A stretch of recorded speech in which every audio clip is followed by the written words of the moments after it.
বরং এটিকে বলা উচিত ভয়ঙ্কর বাস্তবতা, যা একজন মানুষকে ছাড়িয়ে চলে গিয়েছিল বহুদূর, গ্রাস করেছিল পুরো একটি গ্রামকে, মৃত্যু ভয়ে আন্দোলিত করেছিল প্রায় কয়েক হাজার মানুষকে। কেননা ইতিহাস যখন নিজের পুনরাবৃত্তি ঘটায় তখন হয়তো তা আরো ভয়ানকভাবেই ঘটায়। ঘটনাটি ঘটেছিল আমার এক কাকুর সাথে। সঙ্গত কারণে আমি তার নাম ও পরিচয় গোপন রাখছি। ঘটনাটি ঘটেছিল 2013 সালে ভারতের উত্তরাখণ্ডের কোনো একটি এলাকায়। কাকু ছিলেন তৎকালীন রেলওয়ের একজন ইঞ্জিনিয়ার।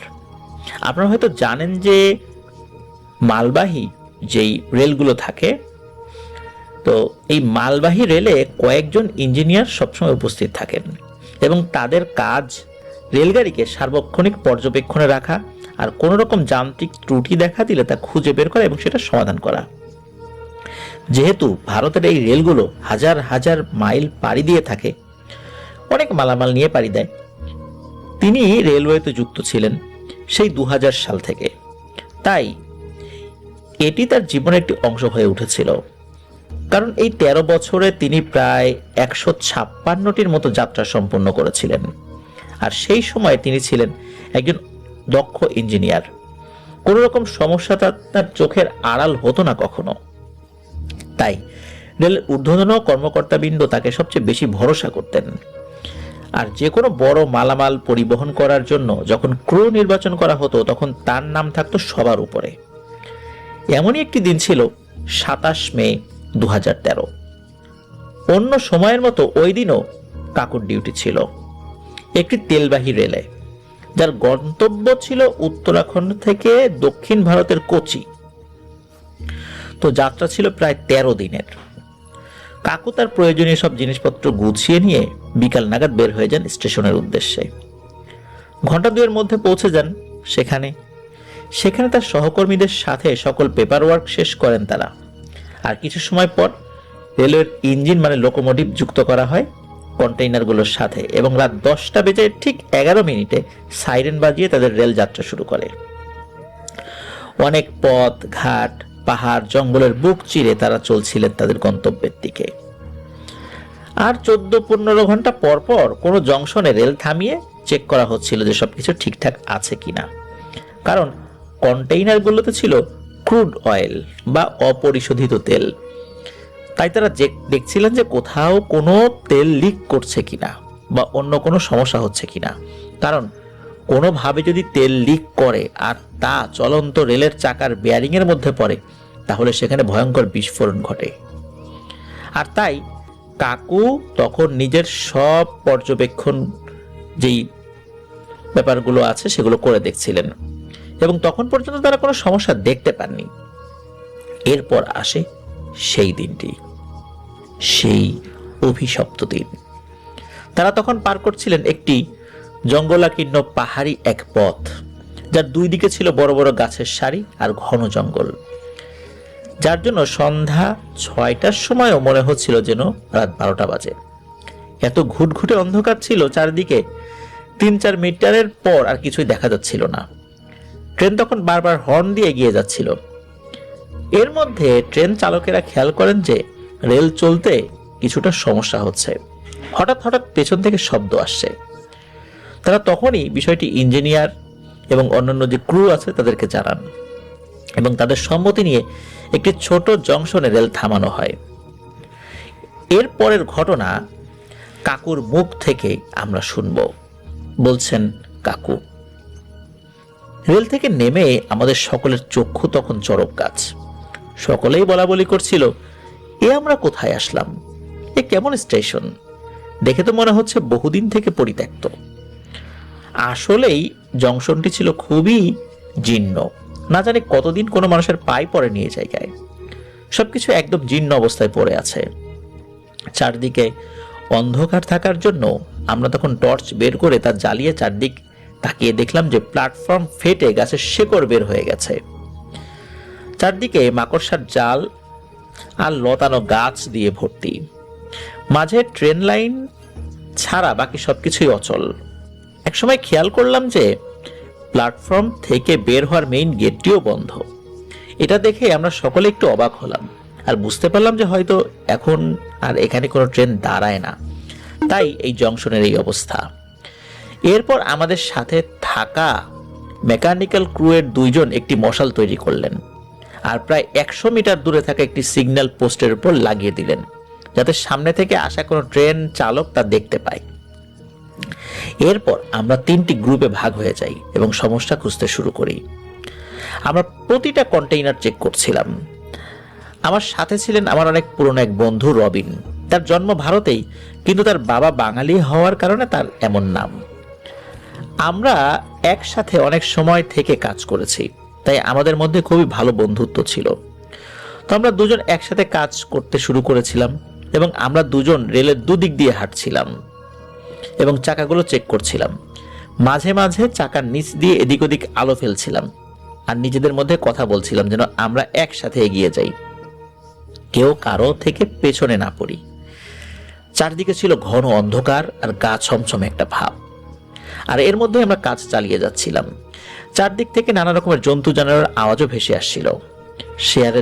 শেয়ালের জ্বলন্ত চোখ এদিক ওদিকে ছোটাছুটি করছিল আর হালকা একটা বাতাস বইছিল, যা আমাদের মধ্যে অন্যরকম একটা শিহরণ তৈরি করেছিল। এই জন্য ছিল এক অজানা আতঙ্ক। এইভাবে আমরা সমস্যা খুঁজতে খুঁজতে প্রায় 300 মিটার পিছনে চলে যাই। হঠাৎ সামনে থেকে একজন চেঁচিয়ে বলে ওঠে, স্যার, সমস্যা খুঁজে পাওয়া গেছে। 7 নাম্বার বগির চাকার বেয়ারিং ভেঙে গেছে। তারপর আমি বললাম, ঠিক আছে, তোমরা সবাই সারতে থাকো, আমরা ফিরে আসছি। বলেই যখন রবিনকে ডাকার জন্য সামনে তাকালাম, যেহেতু আমরা এপাশ ওপাশ ছিলাম, মানে হচ্ছে একটি কন্টেইনারের চাকা আমি এক পাশে এবং রবিন অন্য পাশে, রেলের একটা লাইনের এপাশে আমি, অন্য লাইনের ওপাশে রবিন। কিন্তু আমার বুকের মধ্যে এক অজানা আতঙ্কে ধুক করে উঠল। একটা গরম বাতাস যেন আমাকে ছুঁয়ে সেই গাছগুলোর মধ্যে মিলিয়ে গেল, আর আমি তা স্পষ্ট শুনলাম। মৃদু একটা আর্তনাদ হাওয়ায় মিলিয়ে গেল। রেলের ওই দিক থেকে আর কোনো আলো দেখা যাচ্ছে না। তখন আমি 2-3 বার রবিন রবিন বলে ডাকলাম, কিন্তু সব চুপচাপ, কোনো উত্তর আসলো না। তৎক্ষণাৎ আমার মনের মধ্যে অজানা এক ভয় দানা বাঁধতে শুরু করলো। আমি আতঙ্কিত হয়ে গেলাম, মনে মনে ভাবলাম, এমন তো হওয়ার কথা নয়। হঠাৎ করে রবিন কেন টর্চ বন্ধ করে দিল, আর সেই আওয়াজটাই বা কিসের ছিল? আমি আর কিছু না ভেবে তখন হাতে থাকা টর্চটা নিয়ে রেলের চাকার নিচ দিয়ে কোনোভাবে ওই অন্য পাশে গেলাম, কিন্তু রবিন কোথাও নেই। আমাকে তখন এক অজানা ভয় পেয়ে বসে যে এই 7-8 সেকেন্ডের মধ্যে রবিন কোথায় চলে গেল, এ তো অসম্ভব। এদিক ওদিক রবিনকে খুঁজতে শুরু করি, কিন্তু কোথাও কোনো চিহ্ন ছিল না। কিছুক্ষণ পর ঘটে আরো এক ভয়ানক ঘটনা, যা আমার মনের মধ্যে এক অশনির সংকেতের জন্ম দেয়। জঙ্গলের দিক থেকে হঠাৎ এক মেয়েলি ক্ষীণ কণ্ঠ ভেসে আসে। সে অস্পষ্টভাবে কিছু বলছিল। কথাটি ছিল অনেকটাই এইরকম, আয়, কাছে আয়, ওকে নিয়ে যা, ও তো আমার কাছে আছে। প্রথমে আমি এটিকে আমার মনের ভুল ভেবে উড়িয়ে দেই, কিন্তু কিছু সময় পর আবার শুনতে পাই সেই কণ্ঠ। এবার অনেকটা স্পষ্ট। প্রথমবার ক্ষীণ ছিল, কিন্তু এবার স্পষ্ট একদমই। আয়, আমাকে মুক্তি দে, সাথে ওকেও মুক্তি দে। ভয়ে তখন আমার অবস্থা একদম কাহিল। আমি তখন সম্পূর্ণভাবে বুঝতে পারি যে আমরা কোনো প্যারানরমাল অবস্থায় আটকে গেছি। আর তখন আমাকে এদিক ওদিক ছুটতে দেখে আমার কাছে এগিয়ে আসেন মেকানিক্যাল ক্রুয়ের একজন, নাম আজহার আলী। অত্যন্ত ধার্মিক লোক সে। প্রতিদিন 5 ওয়াক্ত নামাজ পড়ে আর হাত তার সবসময় একটা তসবিহ থাকে। সে আমার কাছে এসে প্রশ্ন করলো, কি হয়েছে স্যার, আপনি এমনভাবে দিক বিদিক ছুটছেন কেন? আর রবিন স্যার কই? সারাইয়ের কাজ শেষ হয়েছে, আমরা এখন আবার যাত্রা শুরু করতে প্রস্তুত, চলেন স্যার আমরা যাই। আমি তখন আজহার ভাইকে সবকিছু খুলে বলি এবং তৎক্ষণাৎ জঙ্গলের দিক থেকে পুনরায় ভেসে আসে সেই মেয়েলি আওয়াজ, এবং আমার সাথে আজহার ভাইও এবার তা স্পষ্টভাবে শুনতে পান। এরপর তিনি বলেন, স্যার, গতিক সুবিধার মনে হচ্ছে না, রবিন স্যার হয়তো কোনো বিপদে পড়েছেন, চলেন আমরা এই শব্দের উৎস ধরে একটু এগিয়ে দেখি। আমি অন্যদের বিষয়টি জানানোর কথা বললে আজহার ভাই আমাকে মানা করে বলেন, বাকি এসব শুনলে ভয় পেয়ে যেতে পারে, আপনি উপরওয়ালাকে ডাকতে থাকেন আর আমার সাথে চলেন। এরপর তিনি একটি তসবি হাতে নিলেন এবং কিছু সূরা পড়ে আমার শরীরে ফু দিয়ে বললেন, চলেন স্যার, দেখবেন আল্লাহ আমাদের রক্ষা করবেন। তার কথা শুনে আমি মনে একটু সাহস পেলাম আর হাতে থাকা টর্চটা শক্ত করে ধরে তার সাথে চলতে শুরু করলাম। এরপর কোমর সমান একটা বেড়াটোপকে আমরা জঙ্গলের ভেতরে ঢুকতে শুরু করলাম।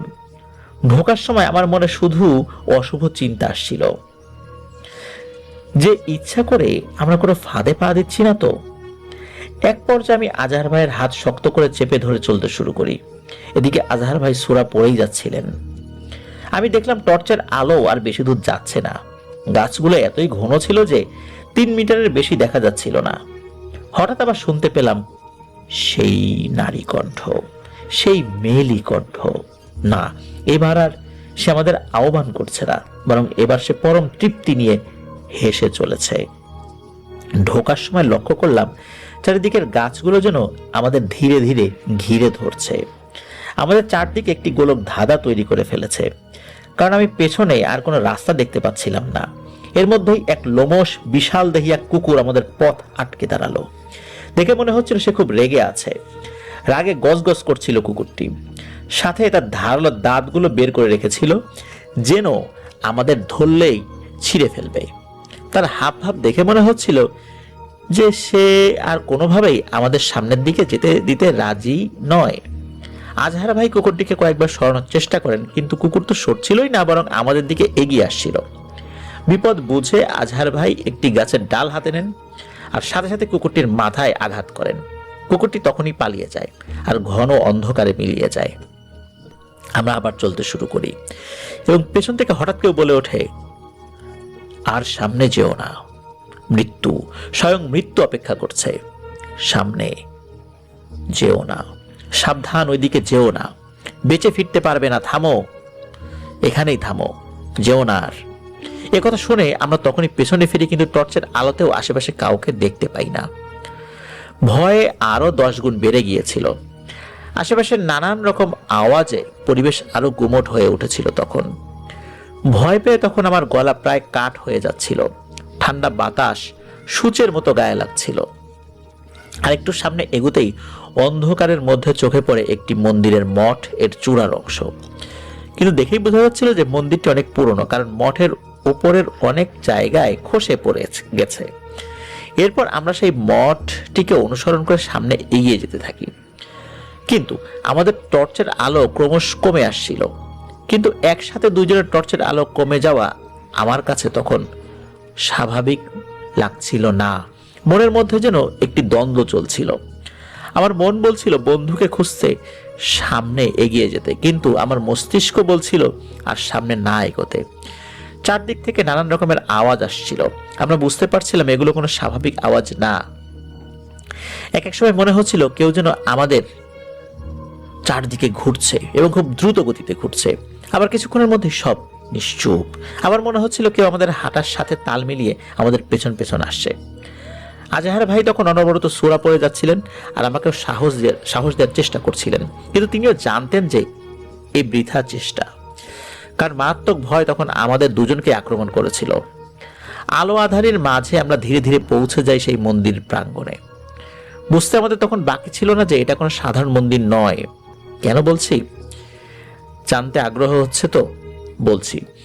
মন্দিরটি খুব একটা বড় ছিল না, শুধু এর মঠটি ছিল অনেক উঁচু, কিন্তু এর প্রধান ফটকটি ছিল বন্ধ।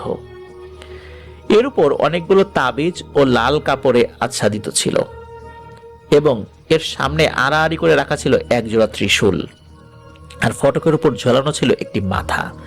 দেখে মনে হচ্ছিল পাঠা বা এই জাতীয় কিছুর মাথা হবে, কিন্তু সময়ের সাথে চামড়া পচে গিয়ে খুলি বের হয়ে গেছে। এসব দেখে আজহার ভাই আমাকে বললেন, স্যার, আমার কিন্তু এসব স্বাভাবিক লাগছে না। এবং আবার কেউ মেলি কণ্ঠে তখন বলে উঠল, কিরে, ওকে মুক্ত করবি না? এবার আমরা খেয়াল করলাম যে আওয়াজটা অন্য কোথাও থেকে না, বরং আসছে সেই বন্ধ মন্দিরের ভেতর থেকে। আমরা আটকে উঠলাম এই ভেবে যে এতদিন থেকে বন্ধ মন্দিরে কেউ কিভাবে বেঁচে থাকতে পারে। এরপরে শুনলাম রবিনের আর্তনাদ সেই মন্দিরের ভেতর থেকে। এসব দেখে আর শুনে আমি কিছুতেই বিশ্বাস করতে পারছিলাম না। মেরুদণ্ড দিয়ে ভয়ের স্রোত বয়ে যাচ্ছিল অনবরত। সামনে কি হচ্ছে তা দেখার জন্য যেই না একটু পা বাড়াবো, আজহার ভাই আমার হাত খপ করে ধরে বললেন, স্যার, এখানে আমাদের সমূহ বিপদ, এখানের এক মুহূর্ত দাঁড়ানো আমাদের উচিত হবে না। বলেই আজহার ভাই আমাকে নিয়ে যেই মাত্র পেছনে ফিরলেন, তখনই আমাদের হাতে থাকা টর্চগুলো দপ করে নিভে গেল।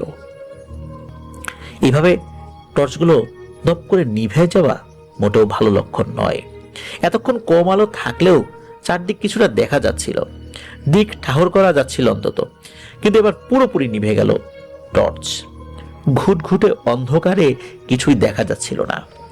আমরা একে অপরের হাত ধরে সামনে এগোতে শুরু করি। কোত্থেকে দমকা বাতাস ধেয়ে আসলো। আমরা তীব্র বাতাসের ধাক্কায় কোনোভাবেই নিজেদের ঠিক সামলে রাখতে পারছিলাম না। এরই মধ্যে আমরা এক গুমট ঘন কালো অন্ধকারের মেঘকে আমাদের সামনে দেখতে পেলাম।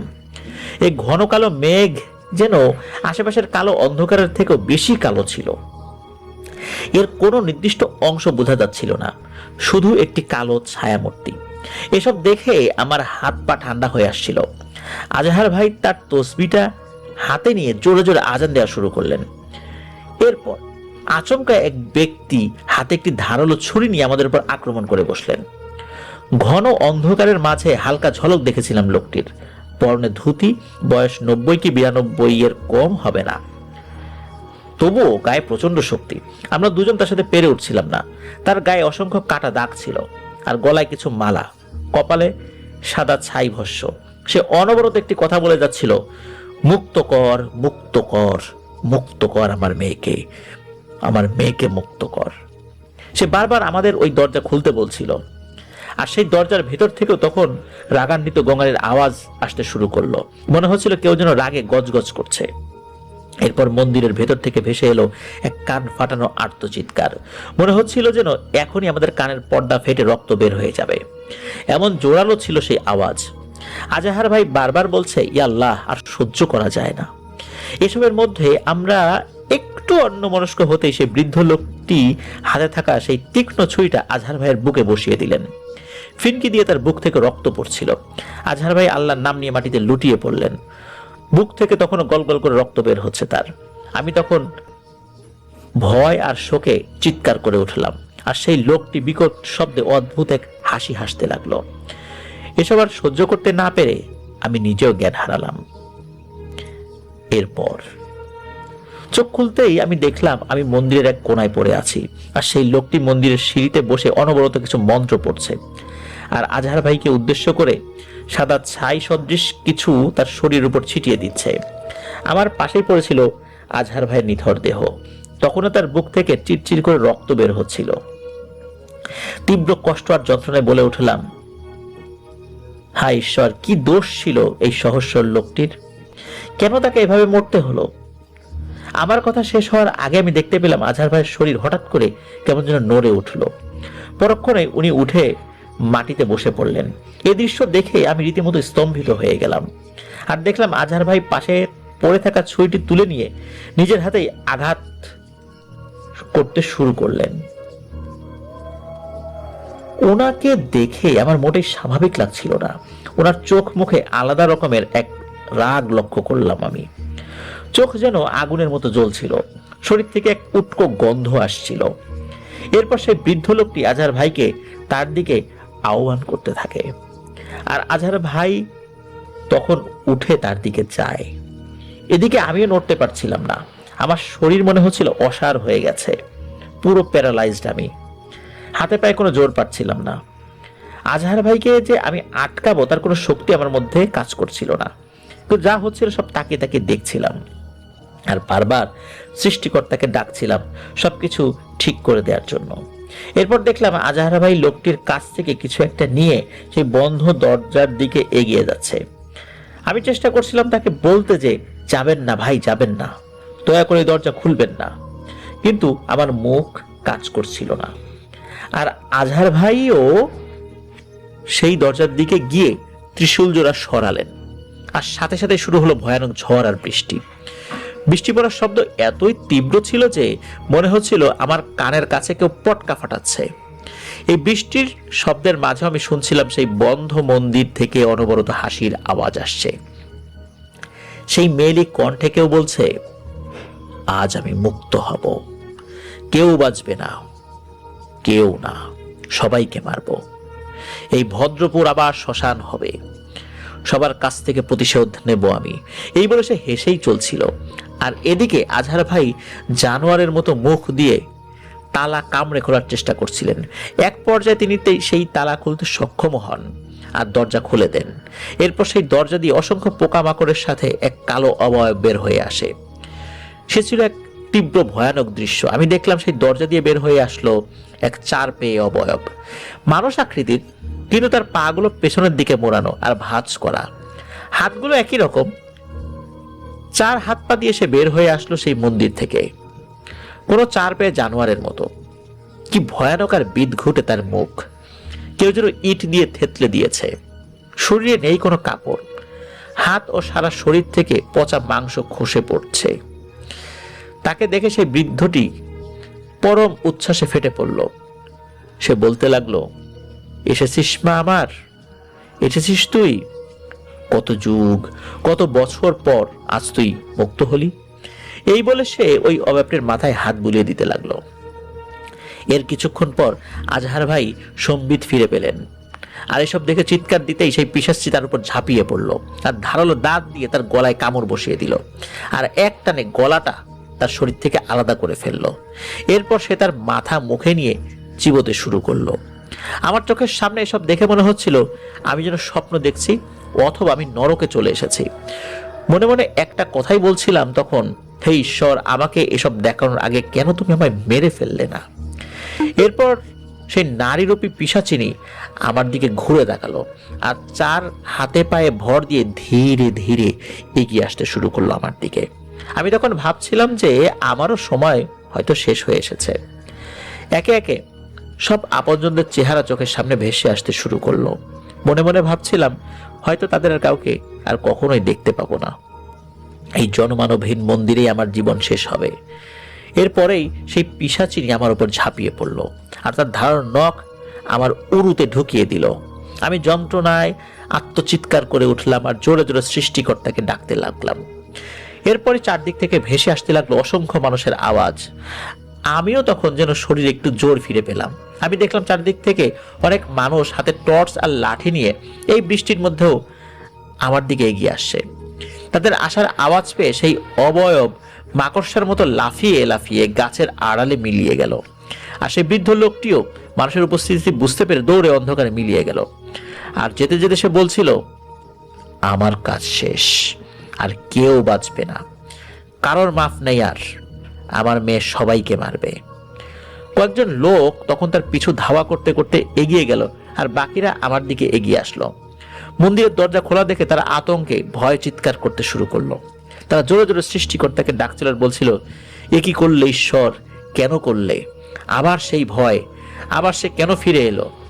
যে কালো অধ্যায়কে আজকে থেকে ৭৮ বছর আগে বন্দী করা হয়েছিল, যে কেন আবার ফিরে এলো? কেন আসলো আবার সেই মৃত্যুর খেলা খেলতে? রক্ষা করো ভগবান, আমাদের রক্ষা করো। এরপর লোকজন আমাকে দেখে ক্ষেপে উঠলো। তারা রাগে আমার দিকে এগিয়ে এলো। একজন তার হাতে থাকা লাঠিটা দিয়ে আমার মাথায় সজোরে আঘাত করলো, আর সাথে সাথে আমি জ্ঞান হারালাম। পরদিন যখন আমার চোখ খুললাম, আমি মাথার উপর ঝলমলে রোদ দেখতে পেলাম, আর আমার চারদিকে দাঁড়িয়ে আছে অনেক লোক। তারা আমার পায়ের সেই ক্ষত স্থানে ব্যান্ডেজ করে দিয়েছে, সাথে ওষুধ খাইয়ে দিয়েছে। আমার পাশেই রবিনকেও শুয়ে থাকতে দেখলাম, সাথে আমার দলের লোকজনদেরকেও দেখতে পেলাম। আমি উঠে বসতেই দেখলাম আমার সামনে কিছু লোক বসে আছেন, আর তাদের মাঝে গালে হাত দিয়ে বসে আছেন একজন। ওখানে তেলেগু ভাষায় কিছু কথা হয়েছিল। পাশ থেকে একজন উঠে বলল, উনি নাকি গ্রামের পঞ্চায়েত প্রধান। আমি তার সাথে কথা বলতে গেলে উনি আমাকে কিছু বলার সুযোগ না দিয়ে বললেন, কেন করলেন এই কাজ? কি ক্ষতি করেছিলাম আমরা আপনাদের? এই গ্রামের সকল মানুষকে আপনি আজকে ভয়ঙ্কর বিপদের মধ্যে ঠেলে দিয়েছেন। সকলে আজকে মৃত্যুর দ্বার প্রান্তে দাঁড়িয়ে আছে। ভিড়ের মাঝে থেকে কেউ কেউ তখন বলে উঠলেন, মারো, ওকে মারো, যে আমাদের মরণ কূপ খুলে দিয়েছে তারও বেঁচে থাকার অধিকার নেই। আমি সবাইকে শান্ত করার চেষ্টা করে বললাম, দেখুন, আমিও আপনাদের মতোই মানুষ, জেনে বুঝে অন্যের ক্ষতি হবে এমন ভুল আমি কোনোদিন করব না। আমার কথা শুনে পঞ্চায়েত প্রধান বললেন, তাহলে কেন খুললেন সেই দরজা? কি অন্যায় করেছিলাম আমরা?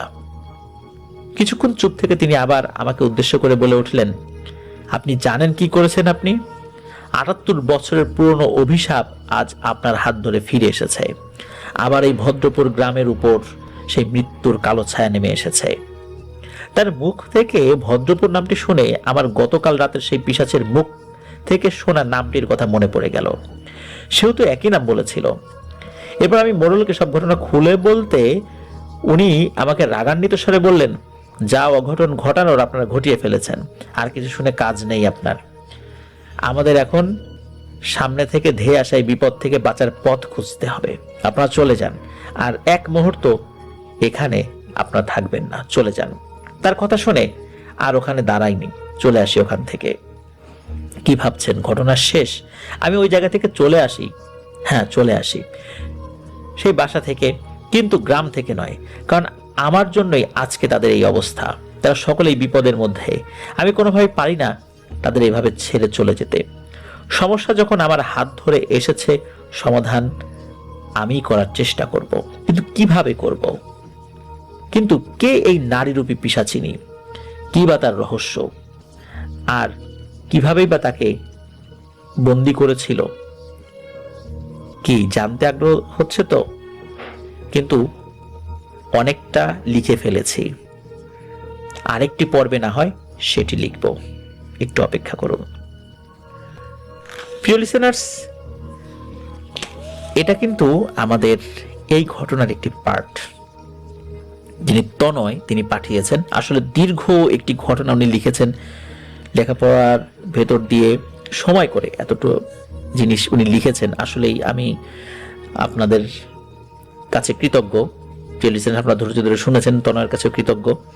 প্রিয় লিসেনার্স, আসলেই আমি ঘটনাটি পড়তে পড়তে ঘটনার মধ্যে চলে গিয়েছিলাম যে আসলে এটি কি হয়েছিল। প্রিয় লিসেনার্স, আমরা হিন্দি সিনেমাগুলোতে কিন্তু এরকমটা দেখতে পাই, যেটা হয় যে কোনো একটি পিশাচ বা পিশাচিনীকে কোনো একটি জায়গায় বন্দি করে রাখা হয়, পরবর্তীতে সেটি মুক্তি পেয়ে যায় এবং মুক্তি পাওয়ার পর বিভিন্ন সমস্যার সৃষ্টি করে। এরকম বাস্তব ঘটনা কিন্তু অসংখ্য জায়গায় আছে। এক একটা সমাজে এক এক ধরনের পদ্ধতি চালু আছে, এক এক ধরনের রিচুয়াল চালু আছে। তারা সেই ধরনের রিচুয়াল করে এই ধরনের দুষ্টু পিশাচগুলোকে বা পিশাচিনীগুলোকে বন্দি করে। হিন্দু ধর্ম মতে এগুলোকে আত্মা বলা হয়। আমরা মুসলিম যারা, আমরা বিশ্বাস করি মৃত্যুর পরে আত্মা ফেরত আসে না, কারণ তারা বারজাখের জীবনে থাকে, যেখান থেকে কেউ ফিরে আসতে পারে না। কারিন জিনরা বা অন্য দুষ্টু জিনেরা অনেক সময় মানুষের রূপ ধরে বা মৃত মানুষের রূপ ধরে জীবিত মানুষদেরকে ভয় দেখাতে থাকে। কিন্তু এমন অনেক দুষ্টু প্রকৃতির জিনেরা রয়েছে যারা বিভিন্ন গ্রামে সমাজে অশান্তি সৃষ্টি করে। তখন যারা এইসব বিষয়ে সিদ্ধ পুরুষ রয়েছেন তারা এদেরকে বন্দি করেন। অতল পানির বিভীষিকা যে ঘটনাটি আপনাদের মনে আছে, যে ভয়ঙ্কর এক পিশাচকে কিভাবে বন্দি করা হয়েছিল, যে পিশাচটি পরবর্তীতে আবার মুক্তি পেয়েছিল এবং মুক্তি পাওয়ার পর কিভাবে সে বিভিন্ন মানুষকে পানির নিচে নিয়ে গিয়ে হত্যা করত। তো এই ধরনের ঘটনা কিন্তু আমরা হঠাৎ করে শুনলে মনে হতে পারে এটি কোনো সিনেমার গল্প। আসলে কিন্তু না, সত্য ঘটনা অবলম্বনে সিনেমার গল্পগুলোকে অতিমাত্রায় সিনেমেটিক করা হয়। সেগুলো অবশ্য বাস্তবের সাথে অতটা মিল নেই, বাস্তবে এতটা সিনেমেটিক হয় না, কিন্তু আমরা সিনেমা দেখে এতটুকু বুঝতে পারি। এবং আমরা যেহেতু ঘটনাগুলো শুনি বিভিন্ন সময় বা কালেক্ট করি, এই ধরনের সত্যি ঘটনা আসলেই হয়, যেটার অবলম্বনে বিভিন্ন মুভিগুলো তৈরি হয়। আমাদের কিন্তু অসংখ্য ঘটনা রয়েছে, যে ঘটনাগুলো নিয়ে কিন্তু বিভিন্ন শর্ট ফিল্ম, টেলিফিল্ম, মুভিও করা যেতে পারে, যেগুলো সত্য ঘটনা। সেগুলোর পদ্ধতি ভিন্ন, সেগুলো ভিন্নভাবে লিখতে হয়, সেগুলোর চিত্রনাট্য দিতে হয়, অনেক কাজ আছে সেগুলোর। তো যারা এগুলো করেন তারা বুঝতে পারবেন। কিন্তু আমরা সত্য ভয়ের ঘটনাগুলো কালেক্ট করার চেষ্টা করি এবং আমরা বিশ্বাস করি আপনারা সত্য ঘটনা আমাদেরকে পাঠান। প্রিয় লিসেনার্স, আমি আপনাদের তরফ থেকেও তনয় ভাইকে অনুরোধ করব উনি দ্রুত যেন এই ঘটনার দ্বিতীয় পার্ট আমাদেরকে পাঠান, এবং সেটিও আমরা হরর নাইট এপিসোডের কোনো একটি পর্বে আপনাদের সামনে উপস্থাপন করব। প্রিয় লিসেনার্স, আপনাদের মনের আগ্রহ পরিপূর্ণ না করে আজকে এই এপিসোডটি শেষ করতে হচ্ছে। আমারও মনের মধ্যে আগ্রহ রয়ে গেল কিভাবে এই সমস্যা দূরীভূত হয়েছিল, কেনই বা এই সমস্যার সৃষ্টি হয়েছিল, সবকিছু আমরা আরেকটি পর্বে ইনশাআল্লাহ জানবো।